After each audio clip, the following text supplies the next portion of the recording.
எனக்கு ஒன்றும் இல்லை. எனக்கு இந்த ஊராட்சி ராஜெல்லாம் எனக்கு இது இல்லை. நான் ஆட்சிக்கு வந்தால் ஊராட்சி ராஜ்யம் உள்ளாட்சியெலாம் இருக்காது. அது செய்ய மாட்டேன். எம்ஜிஆர் செய்யலை. எனக்கு ஒரு கோட்பாடு இருக்குது. நான் பார்க்குறேன். நான் அங்கே இருந்து வளர்ந்து வந்ததுனால என் மக்களை ஓர்மைப்படுத்த விடாமல் சிற்றூர்களில் சாதிய வன்மத்தை ஏற்படுத்தி அதை பிரித்து போட்டு ஒரு தாய் பிள்ளைகளாக வாழுகிற சமூகங்களை கூறு போடுறதுல இது ஒரு பெரிய பங்கை வகுக்குதுன்னு நான் நினைக்கிறேன். நானே வேறு வரைக்கும் தண்ணி ஊற்றும் போது அங்கே ஒரு வேலைக்காரன் தேவையில்லைன்னு நினைக்கிறேன். நான் நல்லாட்சி கொடுக்கும்போது அங்கே இதுக்கு ஒரு உள்ளாட்சி மாவட்ட ஆட்சியர் வட்டாட்சியர்லாம் என்ன பண்ணுறாரு?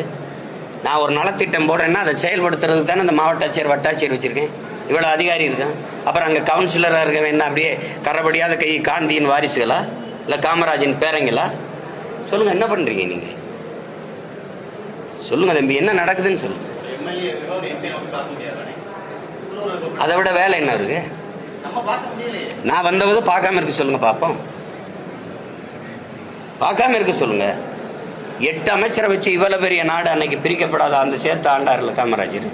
8 அமைச்சர் தானே. அவர் காலத்துல தான் இந்த நாடு வளர்ந்துருக்கு. அவர் 9 ஆண்டு காலத்துல வளர்த்தெடுத்ததை மீதி 60 ஆண்டுகள் அவர் வளர்த்துருக்காங்களான்னு மட்டும் ஒரு சான்று சொல்லுங்க. அவர் கட்டியதான் பள்ளிக்கூடம், அவர் கட்டினதான் அணை, அவர் போட்டதான் சாலை, அவர் கொண்டு வந்ததான் தொழிற்சாலை. ஏதாவது இருக்கா? அவர் பல அணைகளை கட்டினாங்க, நீங்க எல்லாம் பல துணைகளை கட்டினீங்க. வேற என்ன பண்ணீங்க? மாதாவரத்தில் ஒரு பால் பண்ணையை கொண்டு வந்தார். ஒரு பால் பண்ணை பால் பண்ணை தயாரிக்கிறதுக்கு இதை கொண்டு வந்தார். நான் அதை அரசு பணியாக மாற்றுவேன்னா சிரிக்கிறீங்க. அவர் கொண்டு வரும்போது அந்த பண்ணையில் வேலை செஞ்சவெல்லாம் யாரு? அது அரசு பணி தானே. அதையா மூணு ஆவின் பால் விற்கிற எங்க மாட்டுப்பால் விற்கிறீல்ல, மாடங்க பதில் வச்சிருக்கீல்ல. ரேஷன்ல அரிசி போடுவியா? விவசாயம் எங்க இருந்து அரிசி வருதுன்னு கேளுங்க. என்கிட்ட கேள்வி வைக்கிறீங்கல்ல. ரேஷன்ல அரிசி போடுறீங்களா, அந்த அரிசி எங்க இருந்து வருதுன்னு கேளுங்க. நீங்க சாராய போத்தல்களை இந்த டாஸ்மார்க் சரக்கை பாதுகாக்கிற குடோன் எப்படி? சிற்றூர்களை விளைய வைக்கிற வேளாண் பெருங்குடி மக்கள் செய்கிற அத்தியாவசிய உணவுப் பொருளை வாங்கி சேமிப்பு கிடங்கள் வைக்க நீங்க எத்தனை சேமிப்பு கிடங்கு வச்சிருக்கீங்க? நீங்க பாக்குறீங்களா இல்லையா? தெருவில் போட்டு அப்படியே மேல தார்பாயை போட்டு மூடி மழை பெஞ்சவனா முளைச்சு நாசமாகிறத நீங்க பாக்குறீங்களா இல்லையா? அப்ப உலகத்துக்கு சோறு போட உழவர்குடியின் மதிப்புக்கு நீ உழைப்புக்கு நீ இவ்வளவுதான் மதிப்பு கொடுக்குற. அப்புறம் வெட்டி பேச்சு. வேற ஏதாவது கேளுங்க.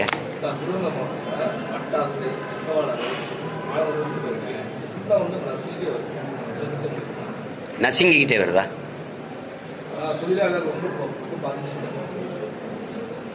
ஏகப்பட்ட கட்டுப்பாடுகள் போடுறாங்க. கட்டுப்பாடுகள் யதார்த்தத்துக்கு வர மாட்டேங்குது.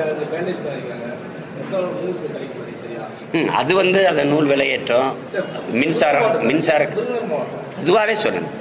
இப்போ ஈரோடு, திருப்பூர் எல்லா இடத்துலையும் பாதிக்கப்படுது இல்லை சிறு குறு தொழில் எல்லாமே. காரணம் அந்த சொத்து வரியும் மின்கட்டண உயர்வும் பெரிய அளவுக்கு பாதிக்குது. மின்கட்டண உயர்வு நெசவு உங்களுக்கு தெரியல எவ்வளோ பாதிக்கப்படுது. அதில் நூல் விலை, அந்த மூலப்பொருளின் விலையேற்றம் பெரிய அளவுக்கு பாதிக்குது. இந்த பட்டாசுல நமக்கு ஒரு பாதுகாப்பற்ற இருக்குது. பாதுகாப்பாக இருக்கணும். இன்னும் ஆரம்ப சுகாதார நிலம் ஒரு வெடிச்ச உடனே எடுத்துகிட்டு போய் ஒரு மருத்துவம் செய்கிறதுக்கான மருத்துவ வசதியே முதல்ல இல்லை. நீங்கள் பார்க்குறீங்க. அது ஒரு பாதுகாப்பான இதை இவ்வளோ காலம் இவ்வளவு பேரிடர் நடந்த பிறகு ஒரு விழிப்புணர்வு வந்திருக்கணும். மக்கள்கிட்டையும் சரி, அந்த தொழிற்சாலை உரிமையாளர்கிட்டையும் சரி, அதிகாரத்தில் இருக்கணும் சரி. இந்த விபத்து தொடருது. இதை தடுக்கிறதுக்கு இதுக்கு என்ன பண்ணுறதுங்கிற திட்டம் மட்டும் இல்லை. அது அங்கே ஒரு பெரிய சீர்கேடு. அதனால தான் ஆண்டுதோறும் பேரிடரில் நம்ம அந்த திடீர்னு வெடிவிபத்தில் நம்ம பல உயிர்களை பறிகொடுக்க வேண்டிய சூழல் வருது. அதுக்கு நீங்கள் வேலை வாய்ப்பை பெருக்கணும். எல்லாருக்கும் எல்லா வேலையும் எல்லாருக்கும் வேலை கிடைக்கணும் வாழ்விடத்திலேன்னா நீங்கள் வேளாண்மை சார்ந்த தொழிற்சாலைகளை முன்னெடுக்கிறத தவிர வழி கிடையாது. இப்போ நீங்கள் உதாரணமாக இப்போ நிலமும் வளமும் சார்ந்த தொழிற்சாலைன்னு நான் சொல்கிறேன். இப்போ மாடு வளர்க்கிற 1000 ஒரு பாலின் சந்தை மதிப்பு மட்டும் தமிழ்நாட்டில் 9 லட்சம் கோடி இருக்கு. பால் எங்கேருந்து வருது தமிழ்நாட்டுக்கு? ஆந்திராவிலேருந்து வருது. ஏன் ஆந்திராவிலேருந்து வருது? உங்களுக்கு என்ன பிரச்சனை மாடு வளர்க்குறதுல? நீங்கள் வீட்டுக்கு வீடு ஒரு மாடு கொடுத்திய, ஒரு ஆடு கொடுத்திய, ஒரு நாட்டுக்கோழி கொடுத்திய. ஏன் கொடுத்திய? வறுமை போயிரும். நீங்கள் வீட்டில் வளர்க்க சொல்லி எங்கள் ஆத்தாளப்ப கொடுத்திய. நான் என்ன சொல்கிறேன்? அதை நாட்டில் வளர்ப்போன்றேன் தானே. ஒரு நாட்டுக்கோழியின் விலை, கறி விலை எவ்வளவு? 650 ரூபா. ஆட்டுக்கறி விலை எவ்வளவு? 1000 ரூபா. ஆடும் மாடும் நடமாடும் வங்கி எப்படி சொல்றான்? மொபைல் பேங்க்குங்கிறான், நடமாடும் வைப்பகம்ங்கிறான். உனக்கு என்ன உனக்கு அவமானம்? அப்ப நீ வெக்கப்படுறா? கறிதிங்க வெக்கப்படு, பால் குடிக்க வெக்கப்படு.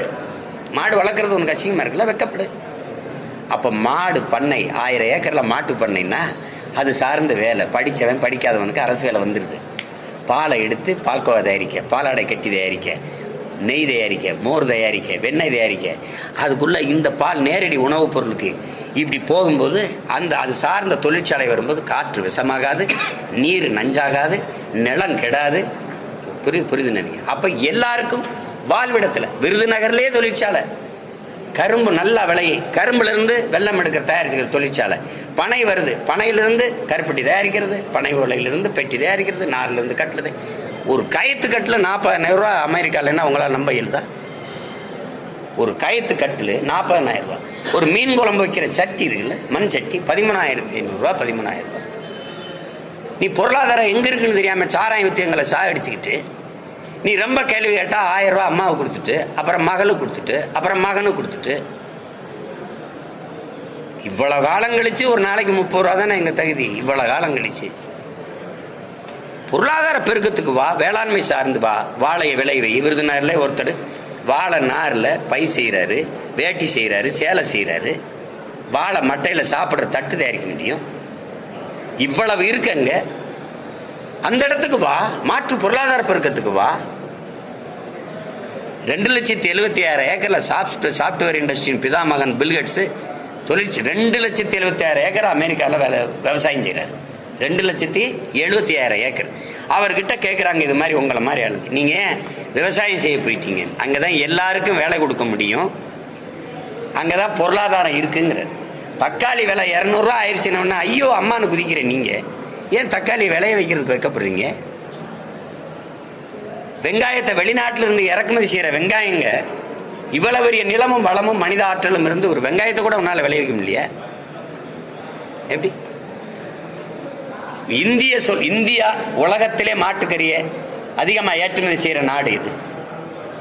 இந்தியா 24 லட்சம் டன் ஆண்டு ஒன்றுக்கு ஏற்றுமதி செய்யுது. அப்ப நான் 2014 இப்ப 30-40 லட்சம் டன் ஏற்றுமதி செய்யும்.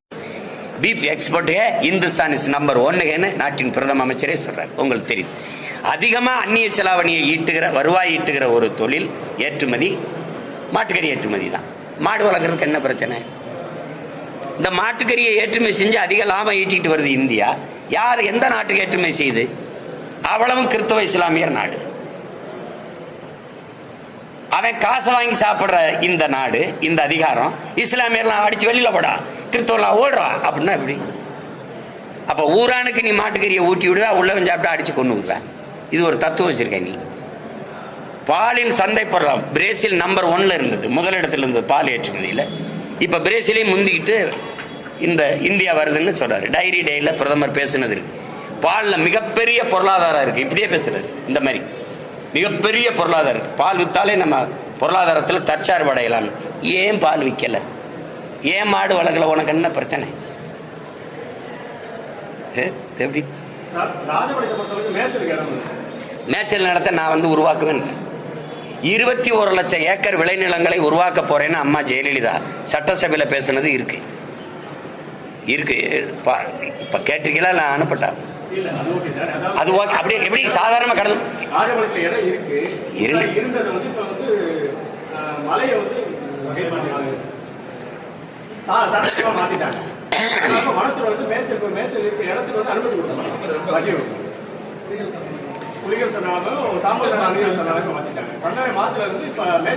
இத மேய்ச்சல் நிலமா மாத்துறதுக்கு எவ்வளவு நாள் ஆயிரும் நினைக்கிறீங்க? மேய்ச்சல் நிலம் இருக்கு, மேய்ச்சல் நிலம் உருவாக்கப்படும், அனுமதி தரப்படும். ஒரு 17 மாசம் பொறுத்துருங்க, எல்லாம் சரி பண்றேன். You don't worry, be happy.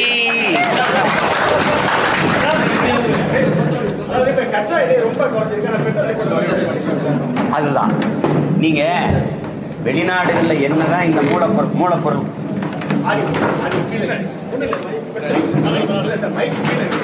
இல்ல நீங்க என்னதான் மூலப்பொருள் குறைஞ்சாலும் இப்ப நம்மளை விட சின்ன சின்ன நாடுகள்ல பெட்ரோல் டீசல் விலை குறைவா இருக்குங்கிறது ஒத்துக்கிறீங்களா?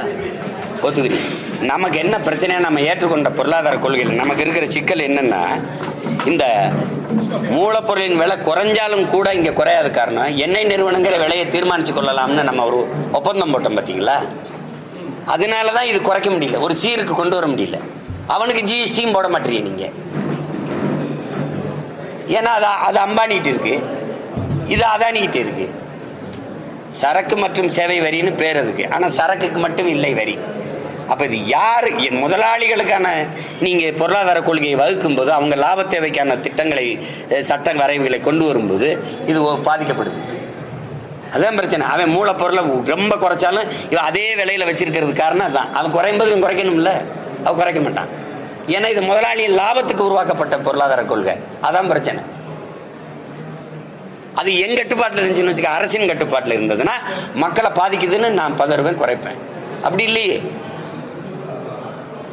நீங்க ஒரு சொத்து வரியை கூட்டிட்டீங்க, மின் கட்டணத்தை கூட்டிட்டீங்க, 1000 ரூபா கொடுத்து நான் என்ன பண்றது? இப்போ ஒரு கடை வாடகைக்கு எடுத்திருக்கேன், நான் வாடகை வீட்டில் குடியிருக்கேனே வச்சுக்கிருவோம்.